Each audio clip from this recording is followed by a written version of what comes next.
കേരള മുസ്ലിംകൾക്ക്, പ്രത്യേകമായി പുതിയ തലമുറയ്ക്ക് മേജർ കാസറ്റ്സിൻ്റെ ഒരു അമൂല്യ ഉപഹാരം. ശംസുൽ ഉലമ എന്ന വിസ്മയം. ശംസുൽ ഉലമ എന്ന വിസ്മയം നമ്മുടെ കൺമുന്നിലൂടെ കടന്നുപോയി. നമുക്ക് കണ്ടിട്ട് മതി വന്നില്ല. ഇനിയും കാണാൻ മോഹം. ശംസുൽ ഉലമയുടെ ശബ്ദം എത്ര കേട്ടാലും മതിവരാത്ത ശബ്ദം. കേട്ടിട്ടും കേട്ടിട്ടും മതി വന്നില്ല. ആ ശബ്ദത്തിന് നമ്മൾ കാതോർത്തിരുന്നു. മരണം വരെ അതായിരുന്നു അവസ്ഥ. ആ മുഖം കാണുമ്പോൾ വിസ്മയം, ശബ്ദം കേൾക്കുമ്പോഴും വിസ്മയം. എല്ലാവർക്കും ചൂടും വെളിച്ചവും നൽകി ഉയർന്നു നിന്ന ആ പണ്ഡിത സൂര്യൻ്റെ പ്രഭാഷണം ഇതാ പുതിയ തലമുറയ്ക്ക്, ശംസുൽ ഉലമ എന്ന അത്ഭുത പ്രതിഭാസത്തെ കാണാൻ കൊതിച്ചവർക്ക് ഞങ്ങൾ സമർപ്പിക്കുന്നു.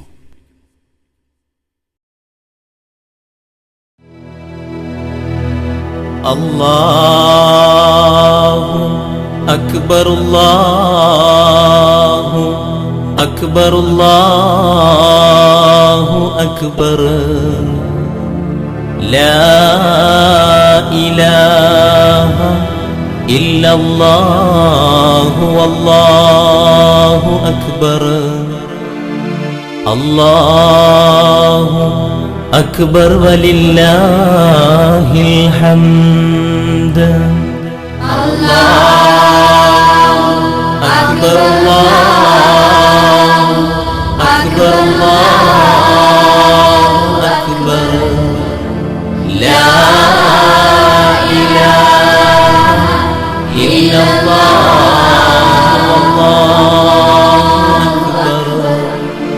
അല്ലാഹു അക്ബർ വലില്ലാഹിൽ ഹംദ്. അല്ലാഹു അക്ബർ, അല്ലാഹു അക്ബർ, അല്ലാഹു അക്ബർ. ലാ ഇലാഹ ഇല്ലല്ലാഹു അല്ലാഹു അക്ബർ.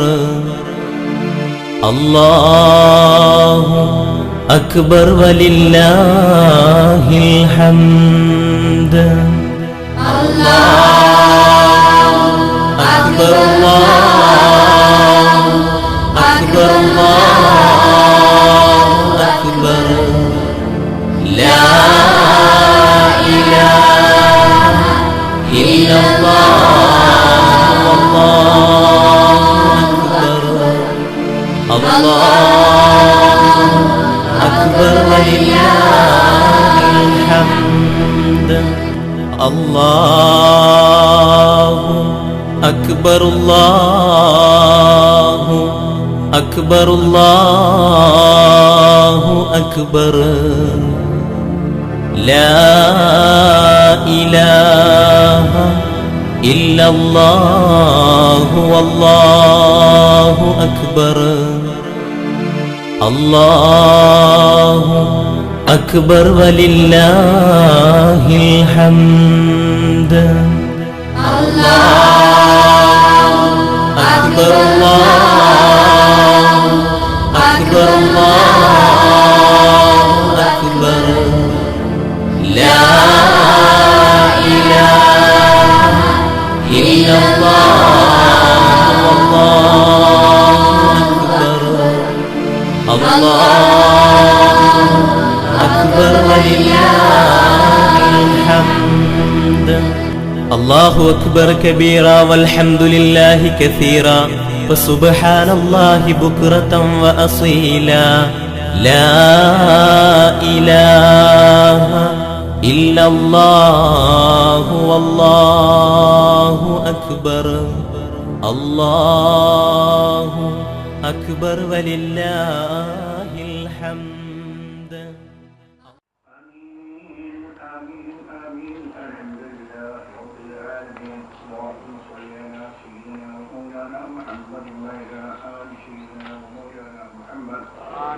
اللهم أوصل وبلغ ثواب ما قرأناه وما صليناه إلى حضرة نبينا وشفيعنا محمد صلى الله عليه وسلم اللهم وآته الوسيلة والفضيلة والدرجة الرفيعة وبأسه المقام المحمود الذي وعدته ورزقنا شفاعته في الدين والدنيا والآخرة.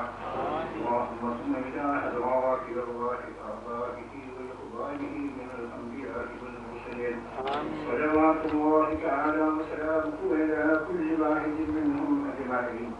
اللهم إلى حضرات أرواح أصحابه القدسيين والوحيين رضوان الله تعالى عن كل واحد منهم أجمعين، وإلى حضرات أرواح سائر الصحابة والقرابة والعترة والتابعين وتابع التابعين لهم بإحسان إلى يوم الدين. اللهم اجعلنا منهم برحمتك يا أرحم الراحمين. اللهم إنا نسألك بحرمة هؤلاء السادات الكرام أن تيسر لنا جميع أمورنا مع طاعة قلوبنا وأبداننا والسلامة والعافية في ديننا وأمرنا. اللهم اغفر لنا عبدا وصاحبا وبطلا في جميع أسفارنا وخليفة في أهالينا وأولادنا وأموالنا وتمس على وجوه أعدائنا وحسادنا وانصرهم على مخالفهم ولا يستطيعون المغلب والمجيء إلينا. اللهم اجعل جمعنا هذا جمعا مرحوما مباركا مستجاب الدعوات ومقضي الحاجات وتفرقنا من بعده تفرقا معصوما برحمتك يا أرحم الراحمين يا أرحم الراحمين يا أرحم الراحمين. صلى الله تعالى وسلم على خير خلقه سيدنا ومولانا محمد وعلى آله وصحبه أجمعين. سبحان ربك رب العزة عما يصفون وسلام على المرسلين والحمد لله رب العالمين. بسم الله الذي لا يضر مع اسمه شيء في الأرض ولا في السماء وهو السميع العليم. بسم الله الذي لا يضر مع اسمه شيء في الأرض ولا في السماء وهو السميع العليم. أعوذ بالله من الشيطان الرجيم. بسم الله الرحمن الرحيم. والعصر إن الإنسان لفي خسر إلا الذين آمنوا وعملوا الصالحات وتواصوا بالحق وتواصوا بالصبر. صدق الله العلي العظيم وصدق وبلغ رسوله النبي الكريم. ونحن على ذلك من الشاهدين الشاكرين والحمد لله رب العالمين. ബഹുമാനികളെ, ഈ പ്രദേശത്തിൽ ഇത്രയും അധികം സഹോദരന്മാർ വന്നു ചേർന്നതിൽ ഞാൻ അതിയായി സന്തോഷിക്കുകയാണ്. നിങ്ങളെ കാണാനും നിങ്ങളുമായി സൗഹൃദ ബന്ധം സ്ഥാപിക്കാനും സാധിച്ചതിൽ ഞങ്ങൾക്ക് അതിയായ സന്തോഷമുണ്ട്. നിങ്ങൾ ഞങ്ങൾക്ക് നൽകുന്ന സ്വീകരണത്തിന് നിങ്ങളോട് അല്ലാഹു സുബ്ഹാനഹു വ തആലയോടും ആദ്യമായും നിങ്ങളോടും നന്ദി രേഖപ്പെടുത്തുകയും ചെയ്യുന്നു. ബഹുമാനികളെ, ഞാൻ വളരെ ദീർഘിച്ച് സംസാരിക്കുന്നില്ല. എന്തുകൊണ്ട്? ഇവിടെയുള്ള കാലാവസ്ഥ വളരെയധികം എനിക്ക് അനുകൂലമല്ല എന്നതാണ്. അല്പം ചില കാര്യങ്ങൾ മാത്രം നിങ്ങളുടെ മുമ്പിൽ വെച്ചുകൊള്ളുന്നു. നാം ഒരു സംഗതി ഞാൻ നിങ്ങൾ മനസ്സിലാക്കണം. അതെന്താണെന്ന് വെച്ചാൽ, ഈ ദുന്യാവില് നാം നിവസിക്കുന്നത് ദുന്യാവാണ്. ദുന്യാവിൽ ഹക്ക് മാത്രം അല്ല ഉണ്ടാവരുത്, ഹക്കോട് കൂടി ബാത്തിലും ഉണ്ടാവും. ആ കാര്യം തീർച്ചയാണ്. ദുന്യാവ് വെറും ഹക്കിന്റെ സ്ഥലമല്ല. ഹക്കിന്റെ കൂടപ്പിറപ്പായും കൊണ്ട് ബാത്തിൽ അതിന്റെ കൂടെ ഉണ്ടായിരിക്കും. അത് ദുന്യാവിന്റെ നിയമമാണ്. നാം കാണുന്നുണ്ട്. ബഹുമാനപ്പെട്ട ആദം നബി അലൈഹിസ്സലാമിനെ അല്ലാഹു സുബ്ഹാനഹു വ തആല സൃഷ്ടിച്ചു. അത് ഹക്കിന്റെ നിലയിൽ. അതേ സമയത്ത് ആദം നബി അലൈഹിസ്സലാമിന്റെ കൂടെ ലഅനത്താക്കപ്പെട്ട ഇബ്ലീസുൽ ലഈനും കൂടെയുണ്ട്.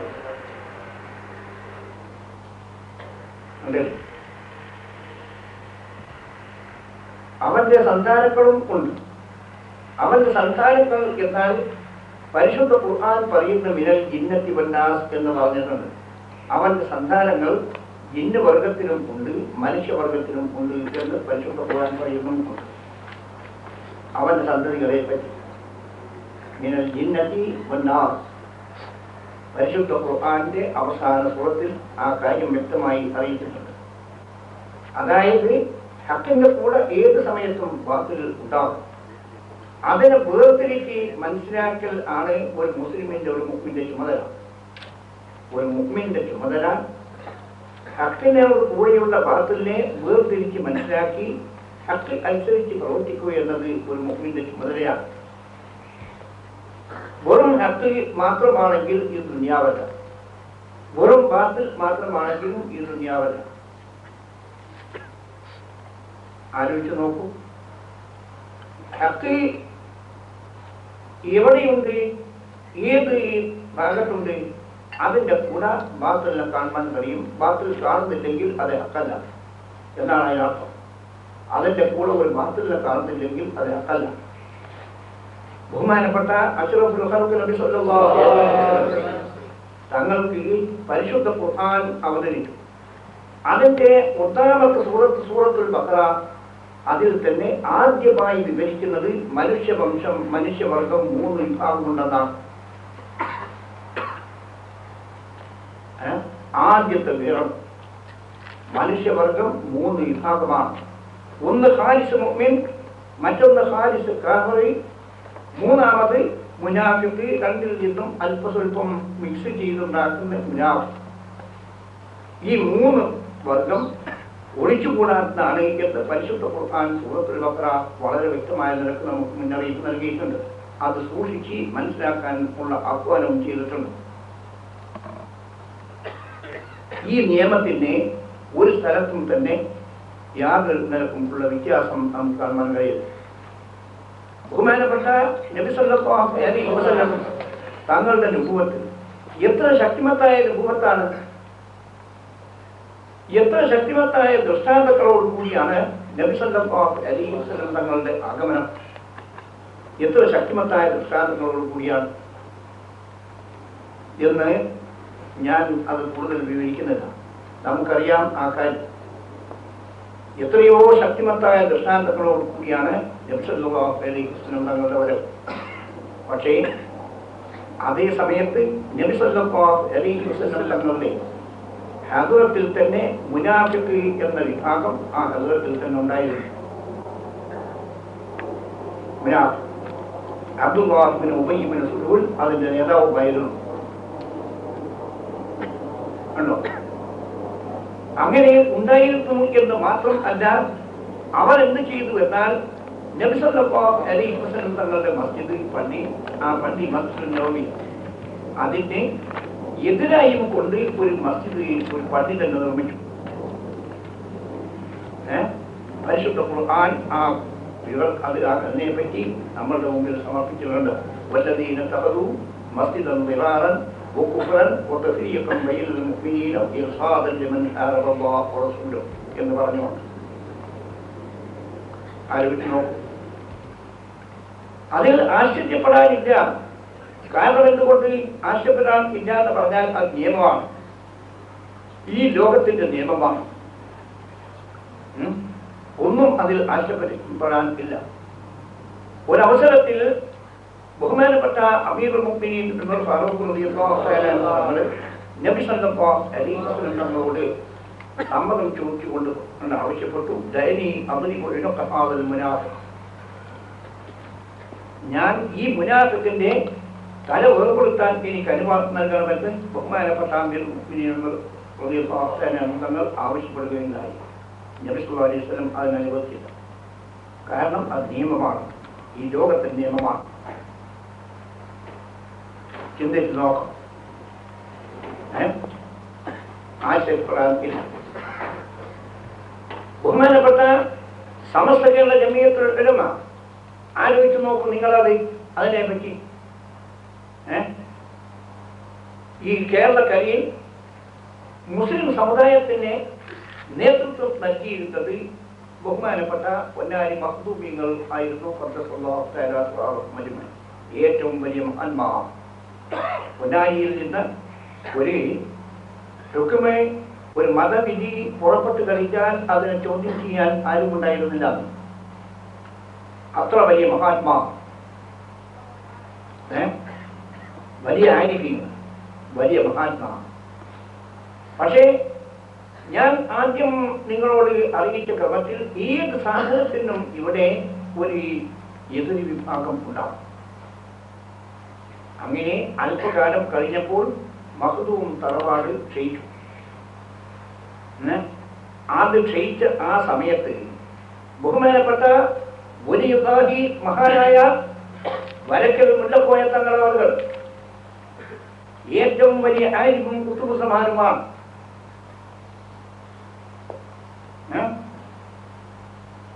വലിയ ആരിഫാൻ, വലിയ വലിയുള്ളാഹിയാണ്. താൻ എന്ത് ചെയ്തു എന്നാൽ 70 കൊല്ലം മുമ്പ് താൻ എന്ത് ചെയ്തു? ആ കാലത്തുള്ള മുഴുവൻ സ്വാലിഹീകളായ ആത്മീകളെയും വിളിച്ചു കൂട്ടി. വലിയ ദീർഘദർശനം ഉള്ള ആളാണത്. വിളിച്ചു കൂട്ടിയും കൊണ്ട് പറഞ്ഞു, കേരളത്തിൽ പലതും സംഭവിക്കാൻ പോകുന്നുണ്ട്, പലതും ഇവിടെ സംഭവിക്കാൻ പോകുന്നുണ്ട്. ഇസ്ലാമിനെ സംരക്ഷിക്കേണ്ടത് ഈ രാജ്യത്തിൽ ഉള്ള ആരോഗ്യങ്ങളുടെ ചുമതലയല്ലേ? അത് നിങ്ങളെ കൊണ്ട് ഒറ്റക്ക് വഹിക്കാൻ സാധ്യമല്ല. ഒറ്റക്ക് നിങ്ങൾക്ക് നിർവഹിക്കാൻ സാധ്യമാകുന്നതല്ല. അതുകൊണ്ട് നിങ്ങൾ സംഘടിത രൂപം കൈക്കൊണ്ടുകൊണ്ട് ഒരു സംഘടനയിൽ ആയി നിലകൊള്ളണം എന്ന് മഹാനവറുകൾ ആഹ്വാനം ചെയ്തു. കേരളത്തിലെ ആരോഗ്യങ്ങളോട് രൂപം കൊണ്ടു അന്നുള്ള മഹാന്മാരായ സ്വാലിഹ്യങ്ങളെല്ലാം അതിൽ ഉൾപ്പെട്ടു. സന്തോഷഭരിതനായി മഹാനവറുകൾ 1 മണിക്കൂർ സമയം കണ്ണിൽ നിന്ന് കണ്ണുനീരൊഴുക്കിയും കൊണ്ട് ആ സംഘടനക്ക് വേണ്ടിയിട്ട് അതിന്റെ വർഗത്തിന് വേണ്ടിയിട്ട് ചെയ്തു എന്നാണ് ചരിത്രം പറയുന്നത്.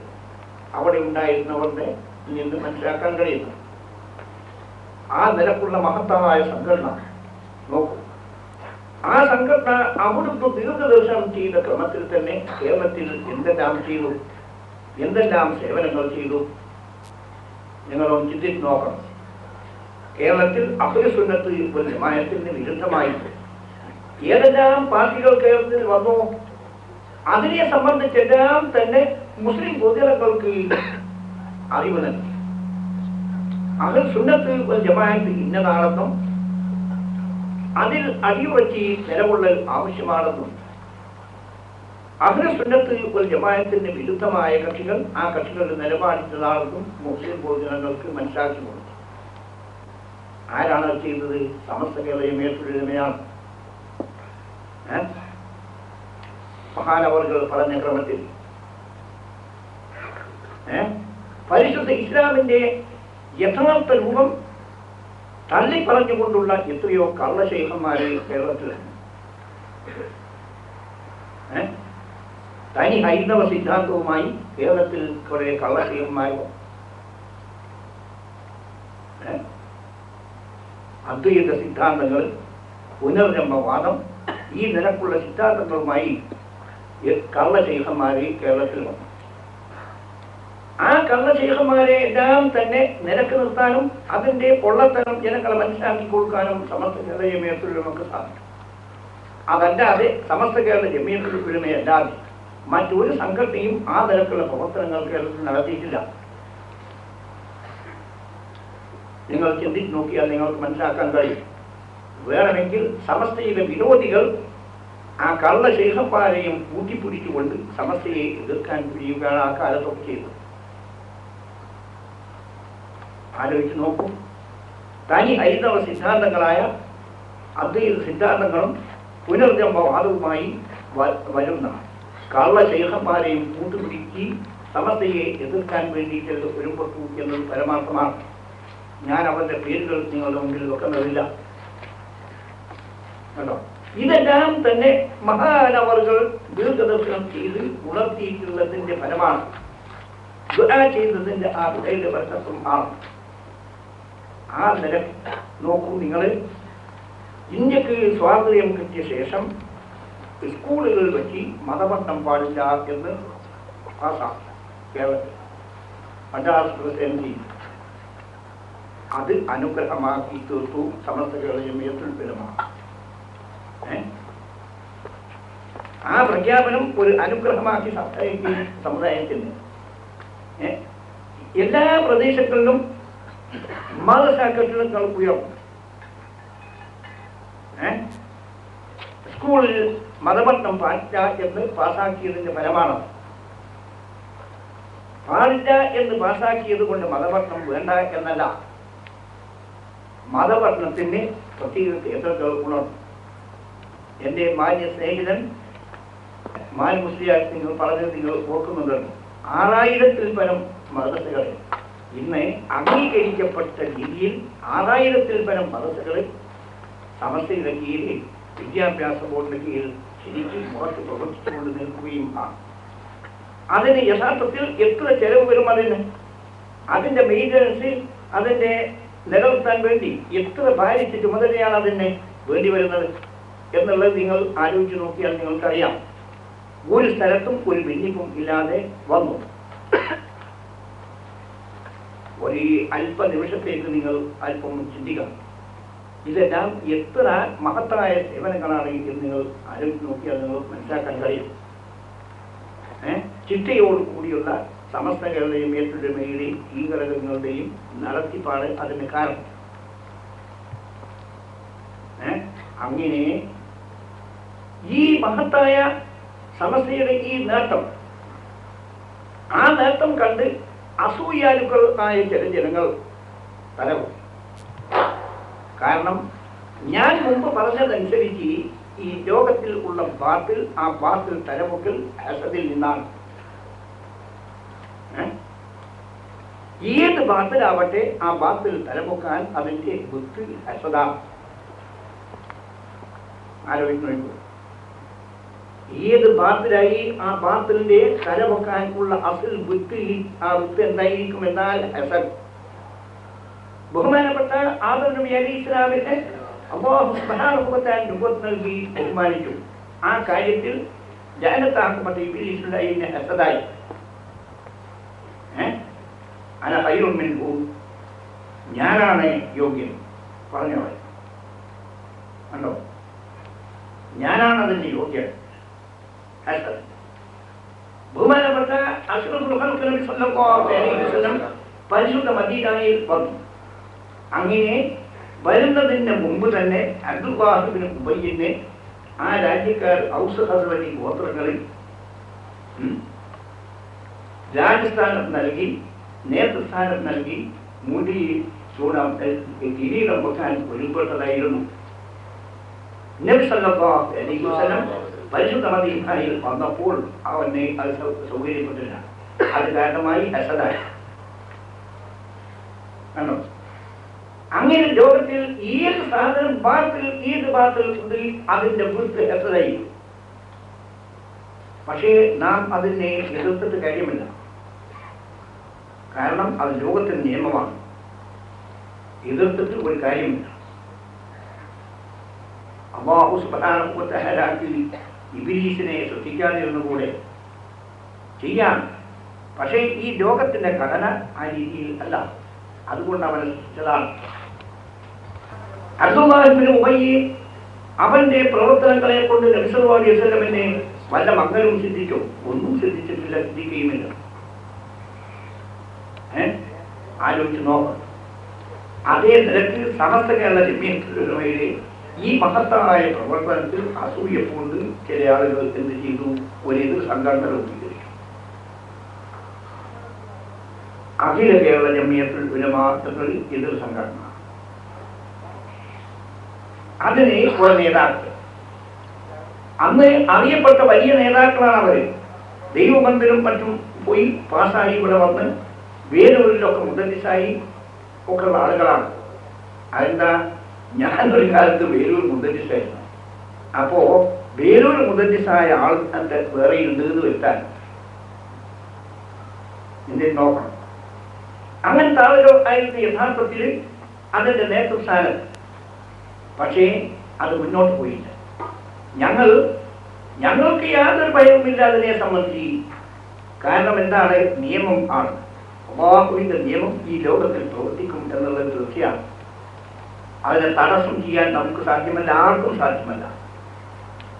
ബഹുമാനപ്പെട്ട അമീറുൽ മുഅ്മിനീൻ അലി ഇബ്നു അബീ ത്വാലിബ് തങ്ങൾ എത്ര വലിയ മഹാനാണ്, ആലോചിച്ച് നോക്കൂ. പക്ഷേ അബ്ദുറഹ്മാൻ ഇബ്നു മുൽജമിന്റെ ഒരു കുത്തി ഏറ്റുകൊണ്ടാണ് അവസാനം വഫാത്തായത്. അതെന്തുകൊണ്ട്? നിയമമാണ്, ലോകത്തിന്റെ കരുണയുടെ നിയമമാണ്. അല്ലാഹുവിന്റെ തെളിവിയെ ഈ ലോകത്തിൽ ആ വിധത്തിൽ ആണ് നീങ്ങിക്കൊണ്ട് നിൽക്കുന്നത് എന്നത് ഒരു യാഥാർത്ഥ്യമാണ്, പരമാർത്ഥവും ആണ്. മഹാനായ ഉമർ ഫാറൂഖ് റളിയല്ലാഹു അൻഹു ആരാണ് മഹാൻ? എത്ര വലിയ മഹാനാണ്! അബൂൽ വിലത്തിന്റെ ഒരു കഷായത്തിലൂടെ കുത്തുകൊണ്ടിട്ടാണ് അവസാനം വന്നത്. കണ്ടോ? അതെല്ലാം തന്നെ ഈ ലോകത്തിന്റെ കരുണയാണ്. ഈ ലോകത്തിന്റെ വ്യവസ്ഥ, അതിന്റെ കായിക, അതിന്റെ നിയമം അല്ലാഹു സുബ്ഹാനഹു വ തആല നിയമിച്ച നിയമങ്ങൾ ആണ്. അവൻ വ്യവസ്ഥപ്പെടുത്തിയ ഒരു വ്യവസ്ഥയും ആണ്. നാം അത് ശരിക്കും മനസ്സിലാക്കണം എന്നുള്ളതാണ് നമ്മളുടെ ചുമതല. ആലോചിച്ച് നോക്കൂ, കണ്ടോ? പക്ഷേ അല്ലാഹു സുബ്ഹാനഹു വ തആല അത് വെറുതെ വിടില്ല. മറ്റുള്ളവരെ പരിശോധിക്കാൻ വേണ്ടി അങ്ങനെ ചെയ്യുന്നുവെങ്കിലും കൂടി ആ പരിശോധനയ്ക്ക് വിധേയമായ ശേഷം അതിന്റെ യഥാർത്ഥ രൂപം ജനങ്ങളെ മനസ്സിലാക്കി കൊടുക്കും. ബദർ യുദ്ധത്തിൽ മുസ്ലിം സമുദായത്തിന് നബി സല്ലല്ലാഹു അലൈഹി വസല്ലമിനും ഇസ്ലാമിനും വമ്പിച്ച വിജയം കൈവന്നു. യൗമുൽ ഫുർഖാൻ എന്ന് പരിശുദ്ധ ഖുർആൻ അതിനെ സംബന്ധിച്ച് പറഞ്ഞിട്ടുണ്ട്. ഹഖ് ബാത്തിലിന്റെ ഇടയ്ക്ക് വേർതിരിഞ്ഞ ദിവസം എന്ന്. അത് കഴിഞ്ഞപ്പോൾ അബ്ദുല്ലാഹ് ഇബ്നു ഉബയ്യും അവന്റെ വിഭാഗവും എന്ത് പറഞ്ഞു എന്നാൽ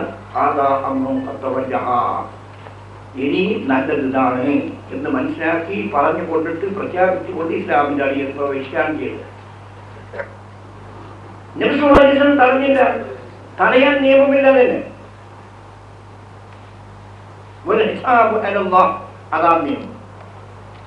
ഉള്ളിൽ ഉള്ള കാര്യങ്ങൾ, ആ കാര്യങ്ങളെ സംബന്ധിച്ച് കണക്ക് നോക്കേണ്ടത് അല്ലാഹുവിന്റെ ചുമതലയാണ് എന്ന് ആണ് നിയമം. ചിന്തിച്ച് നോക്കൂ, അതെല്ലാം വളരെ അർത്ഥവത്താണ്. പക്ഷേ ബദറിന് ശേഷം ഉഹദ് സംഭവിച്ചു. ആ ഉഹദിൽ അല്ലാഹു സുബ്ഹാനഹു വ തആല അവരെ തളിനിറം വെളിച്ചത്ത് കൊണ്ടു. അതായത് അതിന്റെ അർത്ഥം ബാത്തിലിനെ മറ്റുള്ള ജനങ്ങൾക്ക് വേർതിരിച്ചു കൊടുക്കും, അതിനുള്ള അവസരം അല്ലാഹു സുബ്ഹാനഹു വ തആല സൃഷ്ടിക്കും എന്നാണ് അതിൽ നിന്ന് മനസ്സിലാക്കാൻ ഉള്ള ചിന്തിച്ച് നോക്കണം. കണ്ടോ? അന്ന് ഞങ്ങൾ എന്ത് ചെയ്തു? സമസ്ത കേരള ജമിയത്തുൽ ഉലമയുടെ യഥാർത്ഥ നിലപാട് ജനങ്ങൾ മനസ്സിലാക്കാൻ വേണ്ടി കോഴിക്കോട്ടിൽ ഒരു സമ്മേളനം വിളിച്ചു കൂട്ടി, പൊതുജനങ്ങൾ സമ്മേളനം വിളിച്ചു കൂട്ടി. ബഹുമാനപ്പെട്ട പാണക്കാട് പൂക്കോയ തങ്ങളവറുകൾ ആണ് അധ്യക്ഷൻ. ബഹുമാനപ്പെട്ട ബാബി തങ്ങളവറുകളും എല്ലാവരും ഉണ്ട്. കാരണം എന്താണ്? അവരെല്ലാം സമസ്തയുടെ മെമ്പർമാരാണ്.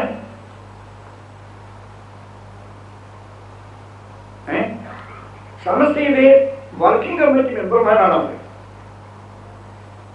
വളരെ കാലം മുതൽ ബഹുമാനപ്പെട്ട ബാബി തങ്ങളവറുകളും പാണക്കാട് പൂക്കോയ തങ്ങളവറുകളും വഫാത്താക്കുന്നത് വരെ സമസ്തയുടെ വിശാഖാംഗങ്ങളാണ്, വർക്കിംഗ് കമ്മിറ്റി മെമ്പർമാരാണ്.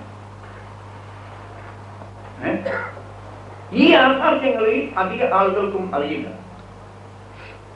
എന്നിട്ട് നോക്ക്, അതിൽ നിങ്ങൾക്ക് പലതും മനസ്സിലാക്കാൻ ഉണ്ട്. ആലോചിച്ചാൽ പലതും നമുക്ക് അതിൽ നിന്ന് മനസ്സിലാക്കാനുണ്ട്. അതായത് അവർ ഇന്ത്യൻ മുസ്ലിം ലീഗിന് നേതൃത്വം നൽകിയിട്ടുള്ള മഹാന്മാരാണ്. ആ മഹാന്മാർ സമസ്തയുടെ വർക്കിംഗ് കമ്മിറ്റി മെമ്പർമാരാവുക എന്നാൽ അതിന്റെ അർത്ഥം എന്താണ്? ആരും അതിനെ എതിർത്തിട്ടില്ല. ആലോചിച്ച് നോക്കൂ, ഞാൻ അതിനെ സംബന്ധിച്ച് ഇപ്പോൾ ഉണർത്തുന്നുണ്ട്. അങ്ങനെ ബഹുമാനപ്പെട്ട മഹാൻ പാണക്കാട് പൂക്കോയ തങ്ങളവറുകൾ ആ സദസ്സിൽ അധ്യക്ഷനായിരുന്നു. തനിക്ക് സ്വാഭാവികമായി സാധാർത്ഥ്യങ്ങൾക്ക് ഉണ്ടാക്കുന്ന ഒരു മനോമാറ്റങ്ങൾ ഉണ്ടാവും. ചില സമയത്ത് ദേഷ്യം വന്നാൽ ആ നിലക്ക് മനോമാറ്റം വന്നുകൊണ്ട് അദ്ദേഹം പറയുകയുണ്ടായി, ഇവിടെ അഖിലിയും കുകിലിയും ഇവിടെ വന്ന ഇവിടെ സമസ്തമായി എന്ന് പറയുകയുണ്ടായി. അതിന് ശേഷം ആ സാധനം പിന്നെ എവിടെ പോയി എന്നാലും കണ്ടില്ല. അതോടുകൂടി അത് നശിച്ചു. ജനങ്ങളെ വലിച്ചോളൂ. നശിച്ചു എന്ന് പറയുന്നത് ജനങ്ങൾ വലിച്ചോളൂ.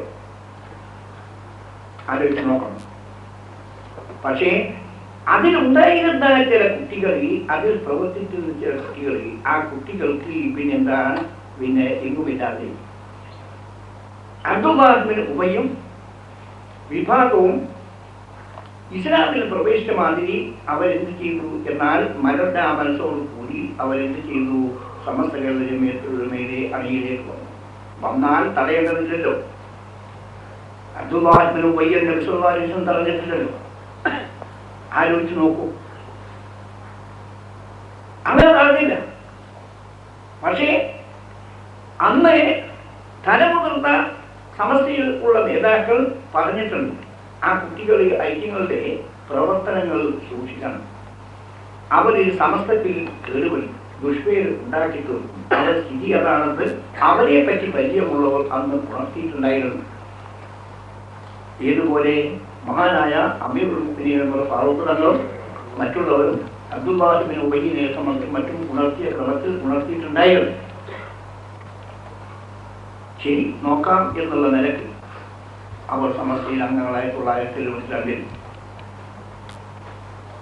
ആണോ. അങ്ങനെ അവരുടെ പ്രവർത്തനങ്ങളിൽ സമസ്തയുടെ പേരും പറഞ്ഞുകൊണ്ടുള്ള പ്രവർത്തനങ്ങൾ, ആ പ്രവർത്തനങ്ങൾ നടന്നു. കുട്ടികളല്ലേ നന്നായി കൊള്ളട്ടെ. ഈ സുന്നത്ത് ജമാഅത്തിന് പ്രവർത്തിക്കാൻ ആരുണ്ട്? അതിന് ഒരു യുവ അണി തയ്യാറാവുകയല്ലേ വേണ്ടത് എന്ന് ഞങ്ങൾ മനസ്സിലാക്കി. എന്നിട്ട് നോക്കണം, സുന്നത്ത് ജമാഅത്തിന്റെ പ്രവർത്തനം മുറയ്ക്ക് കേരളത്തിൽ നടക്കണമെങ്കിൽ അതിനെ ഒരു യുവ അണി തയ്യാറാവണ്ടേ എന്നും മറ്റുള്ളവരെ കൊണ്ട് കഴിയും എന്ന് മനസ്സിലാക്കി ഞങ്ങൾ അവർക്ക് പ്രവർത്തനത്തിന്റെ സൗകര്യങ്ങൾ ഏർപ്പെടുത്തി കൊടുത്തു. ചിന്തിച്ചു നോക്കണം. അങ്ങനെ 1979 അതിൻ്റെ ഇടയ്ക്ക് തന്നെ അവരുടെ പ്രവർത്തനത്തിന്റെ ശൈലി ജനങ്ങൾക്ക് രസിച്ചിട്ടില്ല. ആ തരത്തിലുള്ള പ്രവർത്തനങ്ങൾ ആണ് അവർക്ക്. ഏതെങ്കിലും ആവട്ടെ 1979 മാനവസിലാൽ പറഞ്ഞ നിരക്ക് അവരെന്ത് ചെയ്തു, സുന്നി യുവജന സംഘം. അതെന്തിനാണ്? കുട്ടികൾ നന്നാവാൻ വേണ്ടി. ആ സുന്നി യുവജന സംഘം യഥാർത്ഥത്തിൽ ഏർപ്പെടുത്തിയത് എന്തിനാണെന്നറിയുമോ? ഞങ്ങൾ ഏർപ്പെടുത്തിയിരുന്ന സമയത്തുള്ള ഉദ്ദേശം കേരളത്തിൽ ഹൈസ്കൂളുകളിലും കോളേജുകളിലും പഠിക്കുന്ന മുസ്ലിം സമുദായത്തിന്റെ സന്താനങ്ങളുണ്ട്. ആലോചിച്ച് ചിന്തിച്ച് നോക്കൂ. ഹൈസ്കൂളുകൾ, കോളേജുകൾ, അതിലെല്ലാം പഠിക്കുന്ന സമുദായത്തിന്റെ സന്താനങ്ങൾ. ആ സന്താനങ്ങളെ കൂട്ടിയിണക്കി അവർക്ക് സുന്നത്യമായത്തിന്റെ പഠിക്ക് അവരെ മുന്നോട്ട് കൊണ്ടുപോവുക എന്ന ഉദ്ദേശമാണ് യഥാർത്ഥത്തിൽ അത് രൂപീകരിക്കുന്ന സമയത്ത് ഉണ്ടായിരുന്നത്. ആലോചിച്ച് നോക്കണം. അതല്ലേ യഥാർത്ഥത്തിൽ ആവശ്യം. കാരണം ഹൈസ്കൂളുകളിലും കോളേജുകളിലും എന്തെല്ലോ കാര്യങ്ങൾ നടക്കുന്നുണ്ട്. സുന്നത്യമായത്തിന് വിരുദ്ധമായ പലതും ഉണ്ടാവണം. ചില മനുഷ്യന്മാർ എവിടെ നിന്നോ ഒക്കെ പാസ്സായി വന്ന് സുന്നത്യമായത്തിന് വിരുദ്ധമായ പ്രവർത്തനങ്ങൾ നടത്തുന്നുണ്ട്. അത് കാരണമാണ് യഥാർത്ഥത്തിൽ ഈ സംഘടന രൂപീകരിക്കാൻ കാരണമായത്. ഹൈസ്കൂളുകളിലും കോളേജുകളിലും ഉള്ള വിദ്യാർത്ഥികൾ, മുസ്ലിം വിദ്യാർത്ഥികൾ, അവരെ കൂട്ടിയിണക്കി സുന്നത്യമായത്തിന്റെ അണി ഭദ്രമാക്കുക എന്നതായിരുന്നു യഥാർത്ഥത്തിൽ അവരുടെ ഉദ്ദേശം. പക്ഷേ 1954 രൂപീകരിക്കപ്പെട്ട ആ സംഘടന ആ വഴിക്കല്ല നീങ്ങി. അത് മറ്റൊരു വഴി. ഹൈസ്കൂളോ അല്ലെങ്കിൽ കോളേജിലോ ഉള്ള സമുദായത്തിന്റെ അംഗങ്ങളെ അവർ സ്പർശിക്കപ്പോഴും ചെയ്തത്. അത് മറ്റൊരു പണിക്ക് മുത്തയത്തിമീങ്ങൾ, ദർസിൽ പഠിക്കുന്ന മുത്തയത്തിമീങ്ങൾ ഇവരെല്ലാം കൂടി കൂട്ടിയിണക്കി ഒരു കോലാഹലം ഉണ്ടാക്കി തീർത്ത് എന്നിട്ട് ഒരു സിന്ദാബാദ് വിളിക്ക് ഒരുക്കം കൂട്ടുകാരെ തോന്നി. ആലോചിച്ച് നോക്കൂ, വഴിതെറ്റിയത് അത് തെറ്റല്ലേ, തെറ്റിയതല്ലേ എന്ന് നിങ്ങൾ ചിന്തിക്കണം. ദർസിലുള്ള മുത്തയത്തിമീങ്ങളെ, കേരളത്തിലുള്ള ദർസിലുള്ള മുത്തയത്തിമീങ്ങൾ അവർ എന്തിനാണ്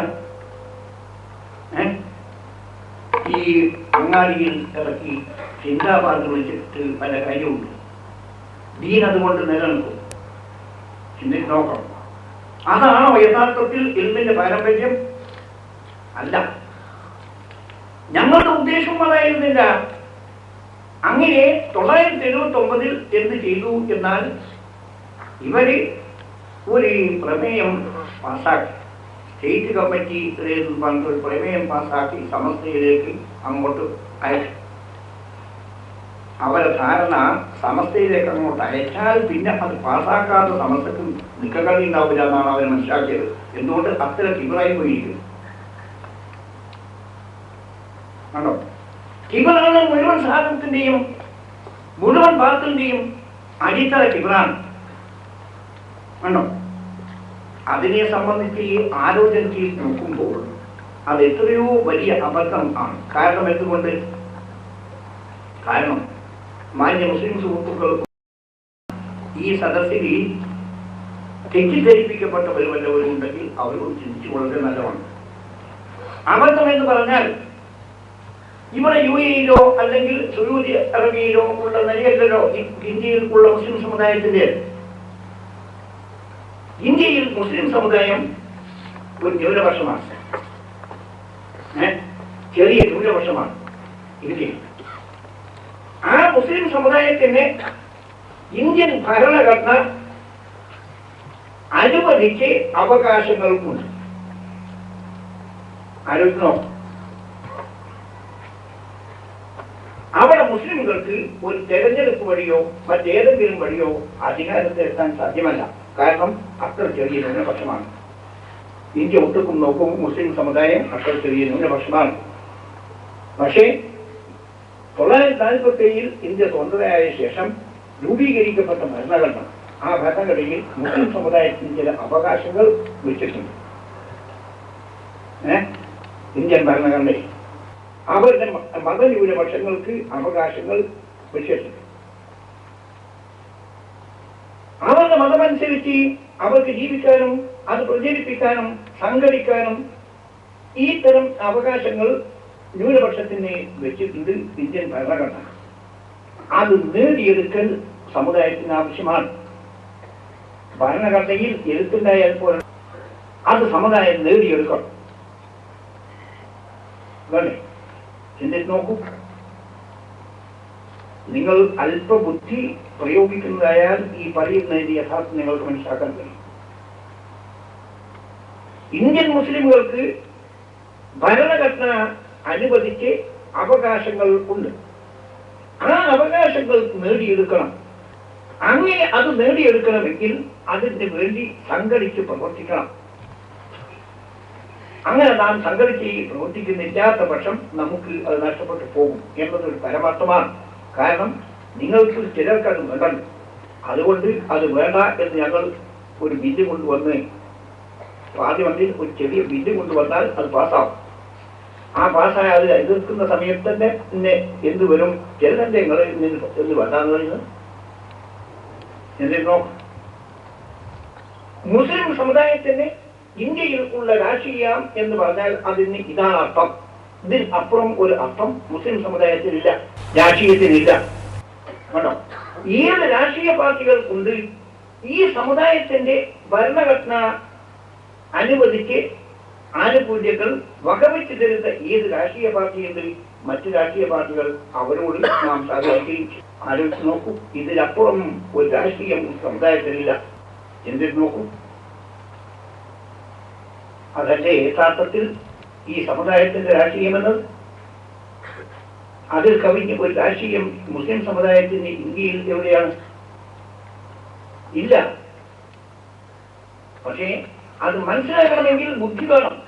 ആ നിലക്ക് ആ ആവശ്യത്തിന് വേണ്ടി പ്രവർത്തിക്കുന്ന ഒരു രാഷ്ട്രീയ കക്ഷി ഇന്ത്യയിൽ ഉണ്ട്. അത് വളരെ പാടുപെട്ട് ത്യാഗങ്ങൾ സഹിച്ചുകൊണ്ട് ആ സംഘടന ശക്തിപ്പെടുത്തിയും കൊണ്ടാണ് മഹാനായ സയ്യിദ് അബ്ദുറഹ്മാൻ ബാഫി തങ്ങളും ഇസ്മായിൽ സാഹിബും മറ്റെല്ലാ നേതാക്കളും വളരെ അധികം പണിപ്പെട്ട് വളരെ ത്യാഗങ്ങൾ സഹിച്ചുകൊണ്ട് കണ്ടാണ് ആ സംഘടന ശക്തിപ്പെടുത്തിയും കൊണ്ടിട്ട് വന്നത്, മുന്നോട്ട് വന്നത്. ആ സംഘടനയിൽ ലക്ഷ്യവും അതാണ്. സമുദായത്തിന് ഭരണഘടന അനുവദിച്ച് അവകാശങ്ങൾ നേടിയെടുക്കുക എന്ന ലക്ഷ്യം ആണ്. അത് അങ്ങനെ പ്രവർത്തിച്ചുകൊണ്ട് നിൽക്കുമ്പോൾ പിന്നെ ഇവിടെ ഒരു കുമൈലി ആവശ്യമില്ല. ഈ കുമൈലിക്ക് പിന്നെ പല ആവശ്യമുണ്ട്. ആലോചിച്ച് നോക്കൂ. ഇതിന്റെ പേര് എന്താണ്? സമസ്തത്തിൽ നിങ്ങൾ രാഷ്ട്രീയം, അപ്പോൾ നിലവിലുള്ള രാഷ്ട്രീയങ്ങൾ, ആ രാഷ്ട്രീയങ്ങൾ ഒട്ടും തന്നെ അതൊക്കെ തള്ളി പറഞ്ഞതാണ്. സമസ്തക്ക് സ്വന്തം ഒരു രാഷ്ട്രീയം, അതായത് ആ സമസ്തയിലെ അംഗങ്ങളാണ്. അതിന്റെ മുമ്പ് ആ രാഷ്ട്രീയത്തിൽ പ്രവർത്തിക്കുന്നവരൊക്കെ സമസ്തന്റെ അംഗങ്ങളുമാണ്. അതിനെല്ലാം പുറമെ ഒരു രാഷ്ട്രീയ വിജയം, ഒരു രാഷ്ട്രീയ നിലപാടിൽ സമസ്ത സ്വീകരിക്കേണ്ട വല്ല കാര്യവുമുണ്ടോ? ആലോചിച്ച് നോക്കൂ. ഒരിക്കലും തന്നെ ആവശ്യം ഇല്ല എന്നാണ് പരമാർത്ഥം. വളരെ വേദനാജനകമായ ഒരു നീക്കമല്ലേ അത്. ഇന്ത്യൻ ഭരണഘടന അനുവദിച്ച് അവകാശങ്ങൾ നേടിയെടുക്കാൻ വേണ്ടിയുള്ള ഐക്യം, ആ ഐക്യം തകർത്തുകൊണ്ട് മറ്റൊരു രാഷ്ട്രീയ സംഘടന ഉണ്ടാക്കണം എന്ന് പറയുന്നത്, തെരഞ്ഞെടുപ്പ് വന്നാൽ സ്ഥാനാർത്ഥികൾ അന്തരം എന്നിട്ട് കോലാഹലങ്ങൾ ഉണ്ടാക്കലും ചിന്താബാധ വിളിക്കലും ഇതൊന്നും സമസ്ത മുമ്പ് ചെയ്തിട്ടുള്ളതല്ല. ആ രംഗത്തിൽ കൂടിയിട്ടല്ല പ്രവർത്തിച്ചു പോകുന്നത്. ഇതെല്ലാം കടുത്ത യാഥാർത്ഥ്യങ്ങളാണ്. പക്ഷേ 4-5 കുണ്ടന്മാരുണ്ട്. അങ്ങനെ എന്ത് ചെയ്തു? ഒരു സാധനം ഉണ്ടാക്കി, MDP എന്നൊരു സാധനം ഉണ്ടാക്കി. അതില്ലേ അതുണ്ടാക്കി, എന്നിട്ട് അതിന്റെ ഒരു മൗലവിനെ തലപ്പത്ത് വെച്ച്, എന്നിട്ട് ഓനെ സ്ഥാനാർത്ഥിയായി നിർത്തി. എന്നിട്ട് ഓന്റെ കാലാരണപ്പെട്ട് ഓന്റെ സർവവും നഷ്ടപ്പെട്ടു. വയ്യ അതിന് പോയി. ഇപ്പം വേറൊരു പണം തീർത്ത് ഒരുത്തനെ സ്ഥാനാർത്ഥിയാക്കി ഒരു പോയി.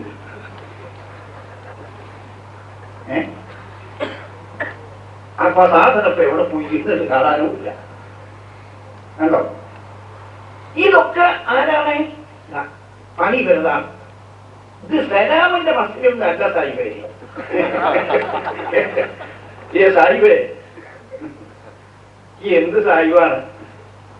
ഇതാണ് സലാമിന്റെ മസ്ജിദ്. അത് ആലോചിച്ച് നോക്കും. വല്ലാത്തൊരു സാഹിബുണ്ട്. ഒരു ഇതുമില്ലാത്ത ആളുകളെടുത്ത്, ശുദ്ധ ഹൃദയന്മാരായ ആളുകളുടെ അടുത്ത് വന്നിട്ട് എന്തെങ്കിലും പറഞ്ഞ് തെറ്റിദ്ധരിക്കും.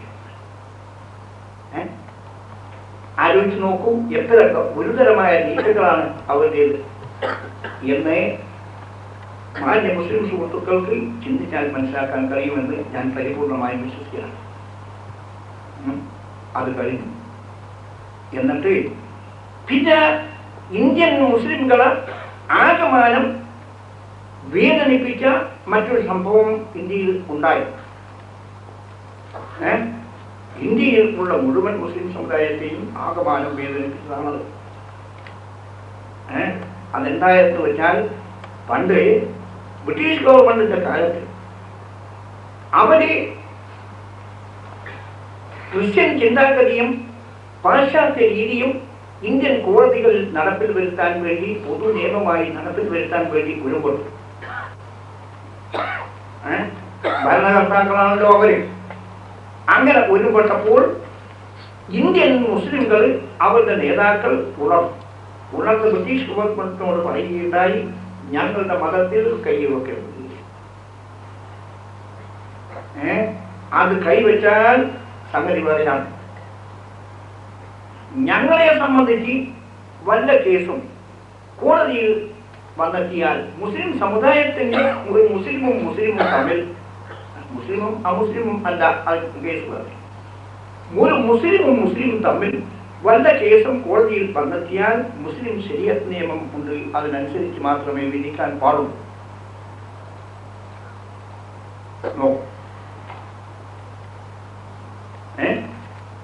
അത് നിങ്ങൾക്ക് മനസ്സിലാക്കണമെങ്കിൽ ഞാൻ ഒറ്റ ഉദാഹരണം നിങ്ങളുടെ മുമ്പിലുണ്ട്. മുസ്ലിം കുടുംബത്തിൽ ഒരാൾ മരണപ്പെട്ടു, അയാളുടെ സ്വത്ത് ഭാഗിക്കണം, മക്കൾക്ക് ഭാഗിക്കണം. എന്നാൽ എങ്ങനെ അവർ തർക്കമായി ആ വിഷയം കോടതിയിൽ വന്നെത്തി. അങ്ങനെ വന്നെത്തുമ്പോൾ അവിടെ എന്ത് ചെയ്യുന്നുണ്ട്? മുസ്ലിം ശരീഅത്ത് നിയമം അനുസരിച്ച് ആൺകുട്ടിക്ക് ഇത്ര വേണം, പെൺകുട്ടിക്ക് ഇത്ര വേണം എന്നാണ് ഹർജി തയ്യാറാക്കുന്നത്. അതനുസരിച്ച് മാത്രമേ കോടതി വിധിക്കുകയുള്ളൂ. നേരെ മറിച്ച് അമുസ്ലിംകളുടെ സ്വഭാവം അതല്ല. അവർക്ക് മറ്റൊരു നിയമം കണ്ടോ.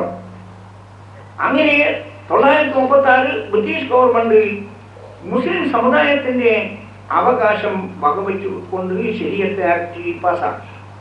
ആ ശരീഅത്ത് ആക്ട് അനുസരിച്ചാണ് മുസ്ലിം സമുദായത്തിന്റെ കാര്യങ്ങൾ, വ്യക്തിപരമായ കാര്യങ്ങൾ, ആ കാര്യങ്ങൾ ഇന്ത്യയിൽ നടന്നുകൊണ്ട് നിൽക്കുന്നത്. കോടതിക്ക് അതിനെ മറികടക്കാൻ യാതൊരു അധികാരവുമില്ല.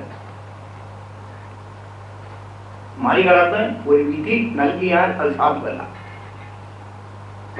അത് മുസ്ലിം സമുദായത്തിന്റെ അഭിമാനമാണ്. ഇന്ത്യൻ ഭരണഘടന അത് അനുവദിച്ചതും ആണ്. പക്ഷേ ഇന്ത്യയിൽ അതിനെതിരായി കൊണ്ട് പ്രക്ഷോഭങ്ങൾ പലതും നടന്നിട്ടും. അങ്ങനെ ആ പ്രക്ഷോഭത്തിന്റെ ഫലമായി കൽക്കത്ത ഹൈക്കോടതിയിൽ ഒരു കേസ് കൊല്ലാൻ പോകുന്നു. എന്താണ് ആ കേസ്? ഖുർആൻ വിദേശ സാധനമാണ്, അത് ഇന്ത്യന്റെ സാധനമല്ല, അത് ഇന്ത്യന്റെ പുറത്തു നിന്ന് ഇന്ത്യയിലേക്ക് അത് കടത്തി കൊണ്ടുപോകുന്ന സാധനം ആണ്. അതുകൊണ്ട് ഇന്ത്യയിൽ ആ ഖുർആൻ നിരോധിക്കണം എന്ന് പറഞ്ഞിട്ടൊരു കേസ്. കണ്ടോ എത്ര മാത്രമുണ്ട്. അത് വിദേശ ചരക്കാണ്, ഡ്യൂട്ടി കൂടാതെ ഇങ്ങോട്ട് എത്തിയതാണ്, അതുകൊണ്ട് അത് നിരോധിക്കണമെന്ന് പറഞ്ഞുകൊണ്ട് കേസിൽ കൽക്കത്തായി കൊടുത്തു. ഏതിനാ? ഖുർആൻ. അവിടെ എത്തി ചിന്താഗതി. കൽക്കത്ത ഹൈക്കോടതി ആണെങ്കിൽ അത് നിവൃത്തിയില്ലല്ലോ, നിയമം അനുവദിക്കില്ലല്ലോ, അതുകൊണ്ട് ആ ഹരി തള്ളിയിരിക്കുന്നത്.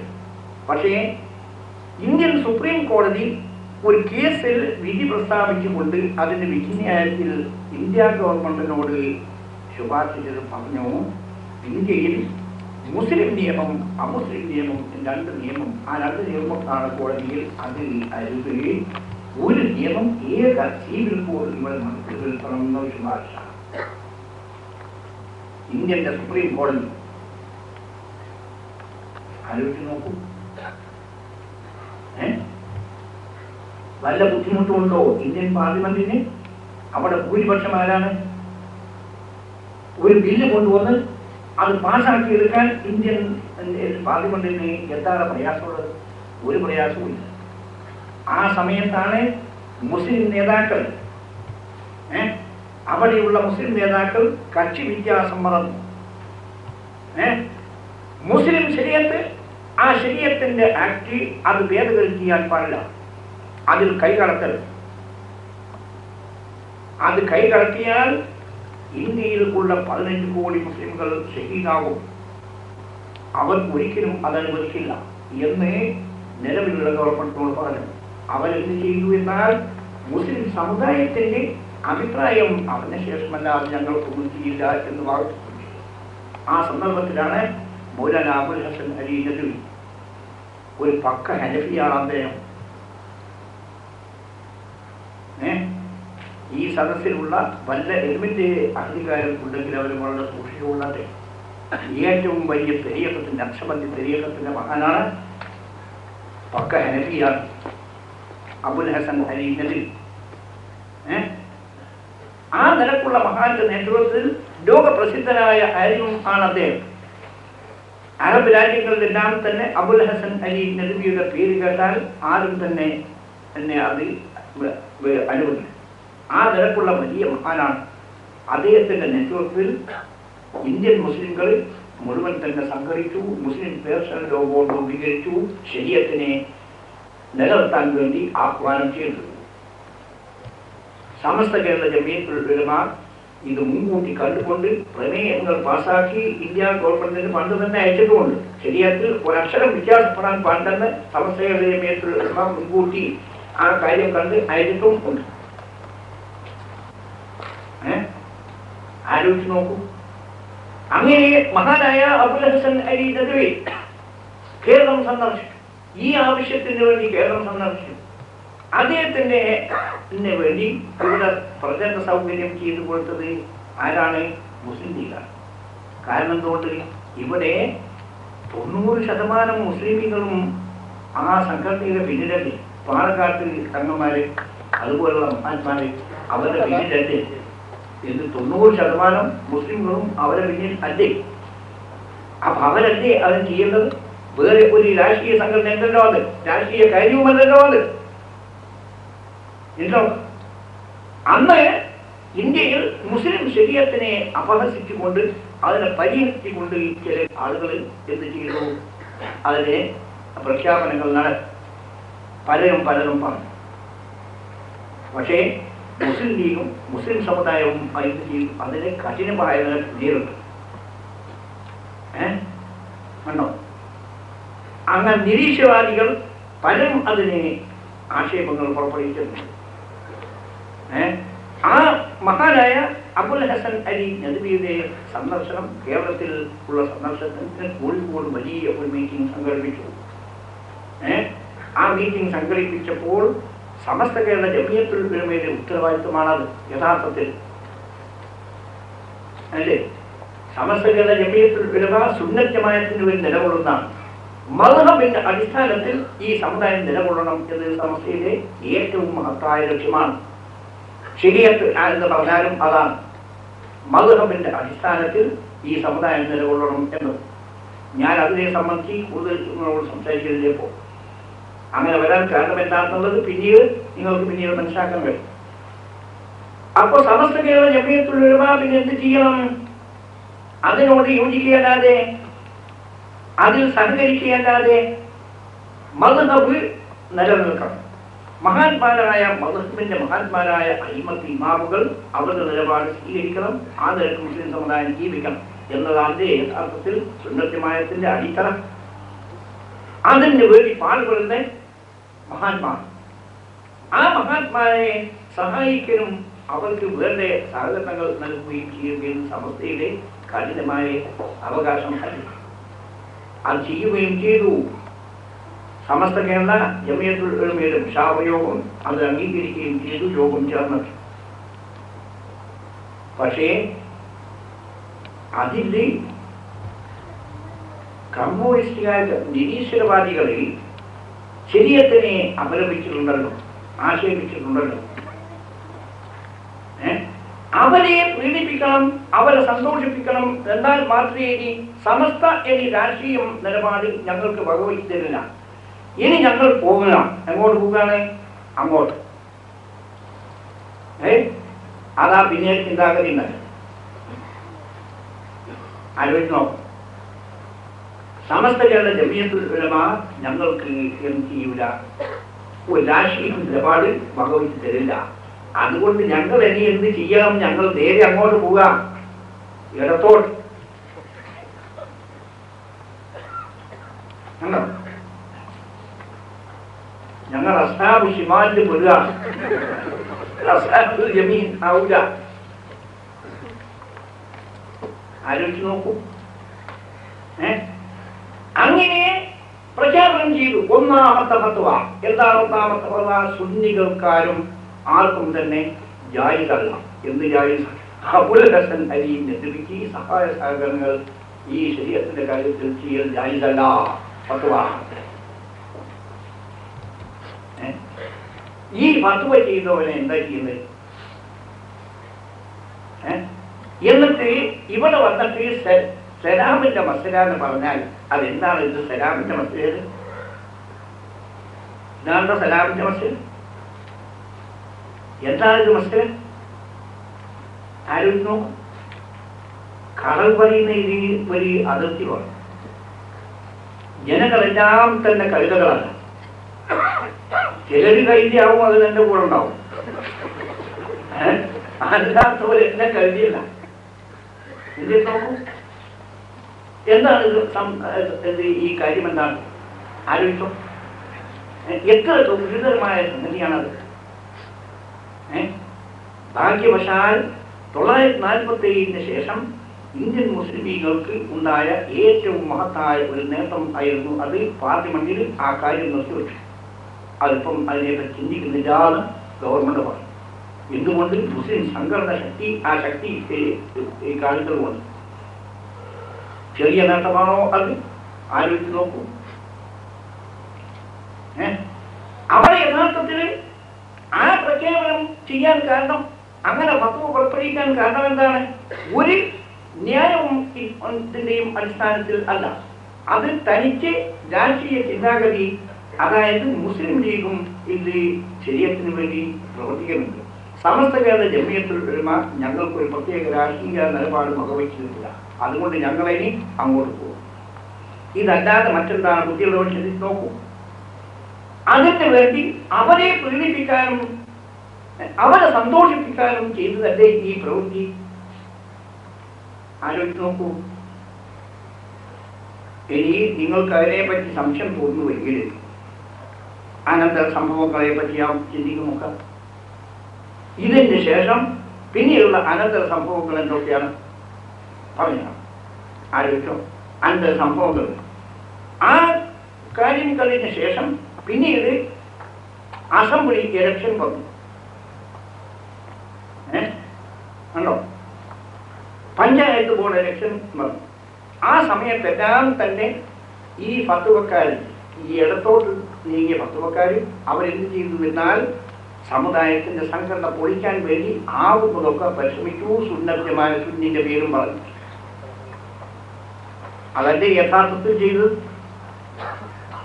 സമുദായത്തിന്റെ സംഘടിത ശക്തി തകർക്കാൻ വേണ്ടി അവർ ചെയ്യാത്ത കാര്യം എന്താണ്? അതെല്ലാം തന്നെ സുന്നി എന്ന പേര് പറഞ്ഞുകൊണ്ട്. ഏതാണ് ആ സുന്നി? നിങ്ങൾക്ക് അറിയണമെങ്കിൽ ഞാൻ പറഞ്ഞു തരാം. കുന്നമംഗലത്ത് ബാലൻ വൈദ്യർ ഒരു സ്ഥാനാർത്ഥി, രാമൻ മാസ്റ്റർ മറ്റൊരു സ്ഥാനാർത്ഥി. അതിൽ ബാലൻ വൈദ്യർ സുന്നി.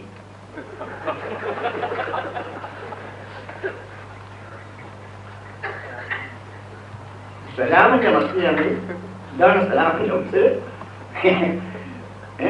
ഉടുപ്പിൽ വേണം മനുഷ്യന്, കുറച്ചൊരു ഉടുപ്പ് വേണം. ഉടുപ്പില്ലെങ്കിൽ എന്തും ആവാമില്ല. ആലോചിച്ച് നോക്കൂ. ഇത് സലാമിന്റെ മസ്ജിദാണ്. ഇത് ഈ മസ്ജിദ് എന്താണ്? അങ്ങനെ സമുദായത്തിന്റെ സംഘടിത ശക്തി, സമുദായത്തിന്റെ ജീവൻ നഷ്ടപ്പെടുത്താൻ വേണ്ടി ആവുന്നത് മുഴുവൻ പ്രവർത്തിച്ചു. അതും കഴിഞ്ഞു. അത് കഴിഞ്ഞപ്പോൾ പിന്നെയത്തെ അനന്തര സംഭവം. ആ സമയത്തെല്ലാം തന്നെ യഥാർത്ഥത്തിൽ അവരെ പുണ്യവിളിച്ച് പുറത്താണുള്ളതാണ്. ഞങ്ങളെ ചെയ്തില്ല. കാരണം ഒന്നും കൂടി നോക്കാമല്ലോ, മനുഷ്യനെ നന്നായിക്കോളി, നന്നാക്കാൻ നോക്കുക. മാനവൃത്തിയാൽ പറഞ്ഞാൽ കണ്ടോ? അങ്ങനെ നോക്കുമ്പോൾ പിന്നീട് ഒരു എറണാകുളത്ത് ഒരു സുന്നി, അപ്പോഴത്തെ സുന്നി ഇവരുടെ സംഘം ഈ ഫത്വയായിട്ടൊക്കെ വന്നിട്ടുണ്ട്. അതെല്ലാം എന്തുകൊണ്ടായിട്ടുണ്ട്? എറണാകുളത്ത് ഒരു സ്റ്റേറ്റ് സമ്മേളനം സുന്നി യുവജന സംഘത്തിന്റെ നടക്കാൻ പോകുന്നുണ്ട് എന്നൊരു പ്രചാരണം. ആരും അറിയില്ല, ഒരു തന്നെ സ്വന്തം. അതിൽ അവരുടെ സുന്നികളാരും അറിയില്ല. തൃശ്ശൂരോ ആ മേഖലയിലെ സുന്നി അവർക്ക് ദേഷ്യം വന്നു. അവരെന്ത് ചെയ്തു? ജനുവരി 15 ഒരു സമ്മേളനം അവർ സംഘടിപ്പിച്ചു. മറ്റേ ജനുവരി 22 നോക്കൂ. കുഴപ്പത്തിന് വേറെ വല്ല വഴിയുമ്പോൾ ഞങ്ങൾ അവർ 2 കക്ഷിയും വിളിച്ചു. ഇത് ചെയ്യരുത്, സമുദായത്തിൽ ഭിന്നിപ്പുണ്ടാക്കരുത്, നാശമുണ്ടാക്കരുത്. നിങ്ങൾ ഇനിയെങ്കിലും ഈ പ്രവർത്തനം സമ്മേളനം നടത്തണമെങ്കിൽ നമുക്ക് നടത്താം. അത് ജനുവരി 29 എല്ലാ കക്ഷികളും ചേർന്നുകൊണ്ട് ഒരു സമ്മേളനം നടത്താം. നോക്കൂ, വീടിന്റെ ആളുകൾക്ക് എത്ര സന്തോഷകരമാണ് അങ്ങനെ ഉണ്ടാകുന്നത്. ആലോചിച്ച് നോക്കൂ. അത് പുറമേ സമ്മതിക്കാതിരിക്കാൻ നിവൃത്തില്ലല്ലോ. അങ്ങനെ സമ്മതിച്ചു, താഴെ ഇറങ്ങിപ്പോയി, അതിന് ബഹളം കൂട്ടി, കുഴപ്പം കൂട്ടി, അതിനെ പറ്റി വിശദമായ ചർച്ചയ്ക്ക് വെച്ചിരുന്ന ദിവസം ഇവരാരും അവിടെ വന്നില്ല. എന്നിട്ട് അത് മാത്രമല്ല, അവിടെ വേണ്ട പോയൊക്കെ ഉണ്ടാക്കി സമസ്തന്റെ ആവശ്യത്തിൽ മഹത്തായ സമസ്തയില്ല കണ്ടോ. അതും കഴിഞ്ഞു. പിന്നെ ജനുവരി 22 സമ്മേളനം, ജനുവരി 9 മലയാള മനോരമ എഴുത്തുകൾ നോക്കി. കേരളത്തിൽ ഉള്ള മറ്റ് പ്രസിദ്ധീകരണങ്ങൾ നോക്കി. അത് ഞാൻ പറയുന്നത് വെറും ചന്ദ്രിക എന്നെ കുറ്റം പറയുന്നത് അത് അല്ല. എന്താണ് അതിൻ്റെ? കോഴിക്കോട്ടുനിന്ന് പത്രസമ്മേളനം. ആ പത്രസമ്മേളനത്തിൽ ഫത്വ എന്താണ് ഫത്വ? ഈ ഒരു സുന്നിക്ക്, ഈ ഏത് സുന്നിയായാലും ആ സുന്നിക്ക് കമ്മ്യൂണിസ്റ്റ് ആവാം. മതിയോ? ആലോചിച്ച് നോക്കൂ. ഇപ്പൊ എന്തായത്? നിങ്ങളൊരു പക്ഷേ ഞങ്ങളാ ചീത്ത പറയൂ, ഇതെന്തിന് വെച്ചുകൊണ്ട് തിന്നുന്നത് കണ്ടോ. അങ്ങനെ എന്ത് ചെയ്തു? ജനുവരി, അതിന്റെ മുമ്പ് എന്താ ഉണ്ടായത്? മുമ്പ് പിന്നെ ഡിസംബർ 1 തീയതിക്ക് ഞങ്ങൾ ഒരു മീറ്റിംഗ് വിളിച്ചു, സമസ്ത നിമിഷമാണ്. അപ്പോഴൊക്കെ എന്ത് ചെയ്തു? കോടതിയിൽ ചെന്നിട്ട് അതിനൊരു സ്റ്റേ. ഇതൊക്കെ നിങ്ങൾ പേപ്പർ മുഖേന ആര് ഈ ശുന്യ ചെയ്യുന്നത്? എന്തിന്? ഇതാലോചിക്കാനാണ്. പക്ഷേ ആ സ്റ്റേ തള്ളിപ്പോയി. 1 അല്ല 2 അല്ല 3 ഒക്കെ തള്ളിപ്പോയി. ഞങ്ങള് സമസ്തന്റെ മുഷാവർ യോഗം വിളിച്ചു. എന്നിട്ട് ആ വിളിച്ചു, അവർക്ക് എന്താ നോട്ടീസ് കൊടുത്തു, വന്നു. പക്ഷേ അതിന്റെ അന്ന് 4ാമത്തെ കോടതിയിൽ സ്റ്റേ തള്ളിയ വിവരം എത്തിയപ്പോൾ 4 ആളുകൾ ഇറങ്ങി. കണ്ടോ, ഒരു ഇവനും ഒരു തങ്ങയും വേറെ 1-2 ആളും. ഏതാ തങ്ങ നിങ്ങൾക്കറിയാലോ, ഏതാണ് ഇവൻ? ഔണ്ട് ഞാൻ പറയുന്നുണ്ടോ? അൽഹംദുലില്ലാ ഭാരം പോയി. അങ്ങനെ പോയി. എന്നിട്ട് എറണാകുളത്ത് സമ്മേളനം നടന്നു. എന്ത് സമ്മേളനം? സുന്നി സമ്മേളനം. എന്താ സുന്നി? ആ സുന്നി സമ്മേളനം നടന്നേ ആ സ്ഥലത്ത് നിങ്ങളാരെങ്കിലും ഉണ്ടായിരുന്നെങ്കിൽ അവര് തുണിയൊന്ന് പൊന്തിച്ചു നോക്കിയാൽ സുന്നത്ത് കഴിച്ചില്ലാതെ കാണാം.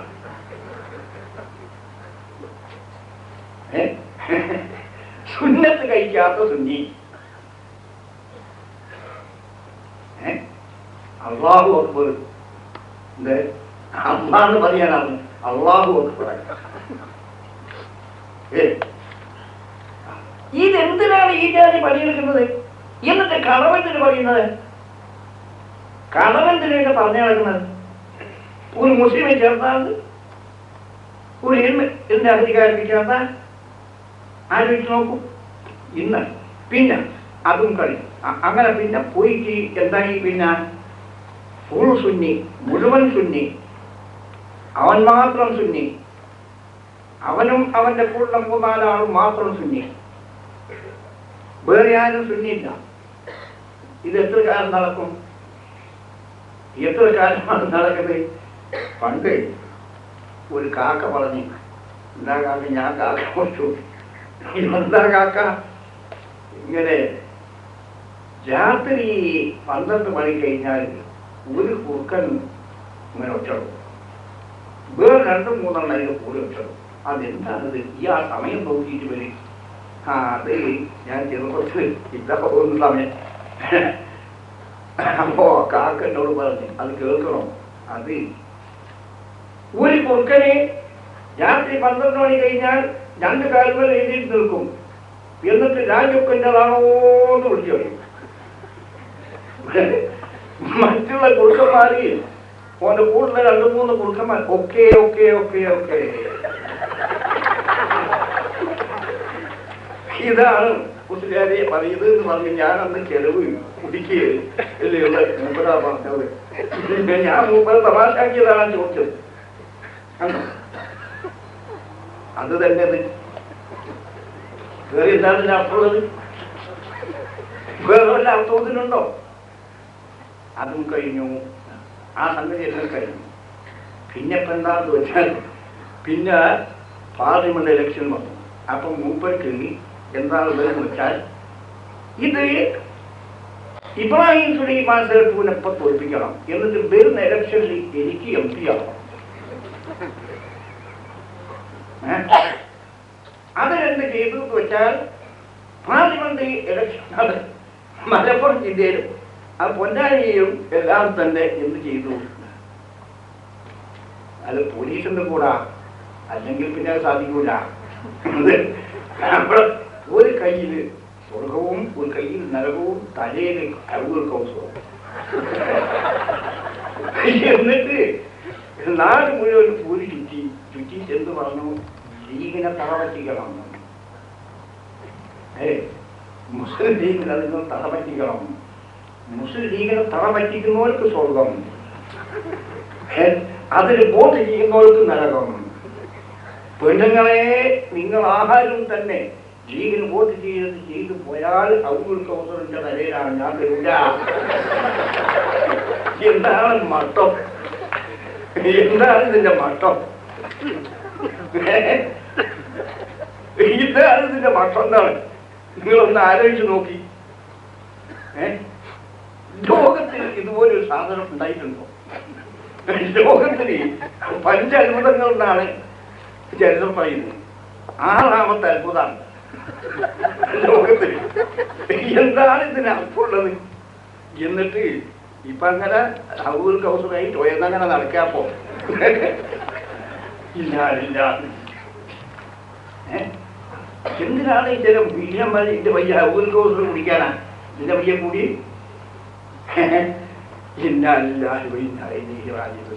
മലിക്കുൽ ജബ്ബാറായ രാജശീലായ തമ്പുരാനെ ഫിത്ന.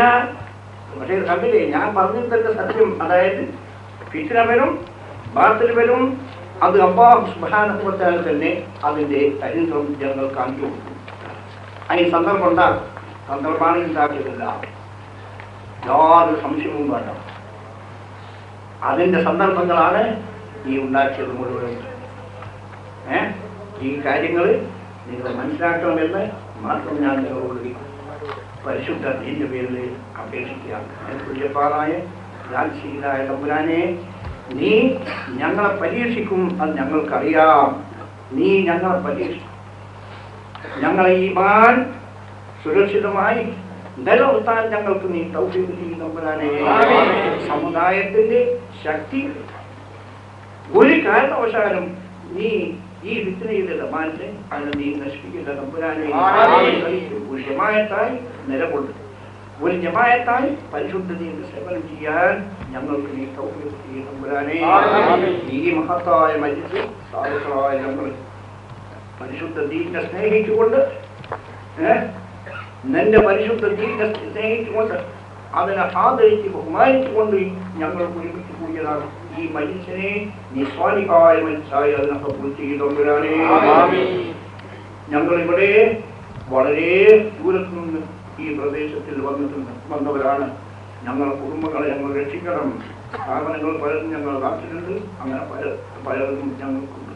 അതിനെല്ലാം തന്നെ ഞങ്ങളുടെ ജോലികൾ, ഞങ്ങളുടെ വ്യവസായങ്ങൾ, കച്ചവടങ്ങൾ മുതലായതൊക്കെ ഞങ്ങൾ ചെയ്യുന്നുണ്ട്. അതിനെല്ലാം നീ മഹമായ ഫضل കൊണ്ട് ഖൈറിനെയും ബർക്കത്തിനെയും കോരിച്ചേരും തരണം തമ്പുരാനെ. പലരും ദുആ കൊണ്ട് വസിയത്ത് ചെയ്തിട്ടുണ്ട്, ദുആ ചെയ്യാൻ വേണ്ടി പലരും ആവശ്യപ്പെട്ടിട്ടുണ്ട്. മലിക്കുൽ ജബ്ബാറായ രാജശീലായ തമ്പുരാനെ, ഞങ്ങൾ നിന്നോട് ദുആ ചെയ്യാൻ പോവുകയാണ്. നീ ആ ദുആനെ തട്ടിക്കളയാതെ കണ്ട് നീ അത് കബൂൽ ചെയ്യ് തമ്പുരാനെ.